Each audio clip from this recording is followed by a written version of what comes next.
पंजाब के आखिरी सिख महाराज महाराजा दलीप सिंह की कहानी बहुत ही ज़्यादा दिलचस्प है। आप भी जानते होंगे कि उन्होंने सिख धर्म को छोड़ के ईसाई धर्म को कबूल कर लिया था, लेकिन ऐसा क्यों, मैं आपको बताती हूँ। दरअसल महाराजा दलीप सिंह महाराजा रणजीत सिंह के आखिरी बेटे थे और महारानी जिंदा के इकलौते बेटे थे। महज 5 साल की उम्र में ही अपने भाइयों और पिता की मौत के बाद उनको गुरुगद्दी सौंप दी गई थी। पर जब उनको यह गद्दी सौंपी गई तो सिर्फ 6 साल तक उन्होंने इस पे राज किया, क्योंकि आपको बता दें कि सन 1849 में जब अंग्रेजों ने पंजाब पर कब्जा किया तो गुरुगद्दी उनसे छीन ली गई थी। उनकी माता को कैद कर लिया गया था, जबकि उन्हें लंदन भेज दिया गया था।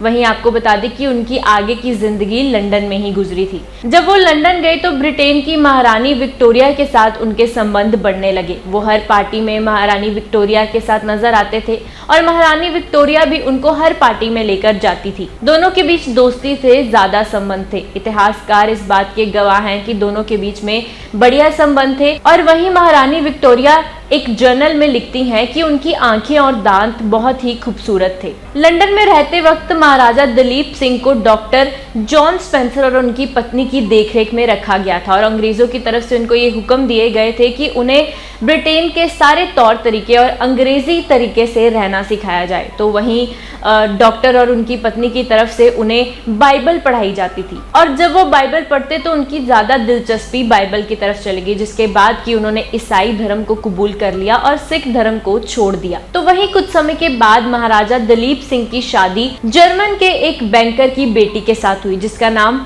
बम्बा मिलार था और उनकी शादी 1864 में हुई थी। जिसके बाद कि उनके 6 बच्चे हुए, पर उनकी पहली पत्नी का निधन होने के बाद उन्होंने दूसरी शादी की। उनकी दूसरी शादी अडा डगलस के साथ हुई, जिसके बाद उनके 2 बेटे थे। तो इस तरह लंदन में वो अंग्रेजी तौर तरीकों के साथ रहने लगे और वो बहुत ही आलीशान जिंदगी जीते थे। आपको बता दें कि अंग्रेजों की तरफ से उन्हें 25,000 यूरो भत्ता दिया जाता था। 19 साल तक उनका यही भत्ता रहा और इसको बाद में बढ़ा दिया गया था। तो वो अपनी पत्नी के साथ भी आलीशान जिंदगी जिया करते थे। लंदन में रहते वक्त महाराजा दलीप सिंह अपनी माता को बहुत याद किया करते थे, जिसके बाद उन्होंने अपनी माँ को चिट्ठी भी लिखी थी और ये चिट्ठी उन्होंने तब लिखी जब वो 18 साल के हो गए थे। लेकिन चिट्ठी अंग्रेजों के हाथ लग गई जो उनकी माँ तक नहीं पहुंच सकी, जिसके कारण उन्हें अपनी माँ से मिलने का इतना मन था कि वो एक बार पंजाब वापस आए अपनी माँ से मिलने के लिए। अपनी पूरी जिंदगी में महाराजा दलीप सिंह सिर्फ 2 बार ही भारत आ सके, एक बार अपनी माँ से मिलने और एक बार अपनी माँ के निधन के बाद। अंग्रेजों की तरफ से उनकी माँ को कैद किया था, लेकिन सन 1861 में अंग्रेजों की तरफ से उनकी माता को रिहा कर दिया गया था, जब अंग्रेजों को लग रहा था कि अब उन्हें उनकी माता से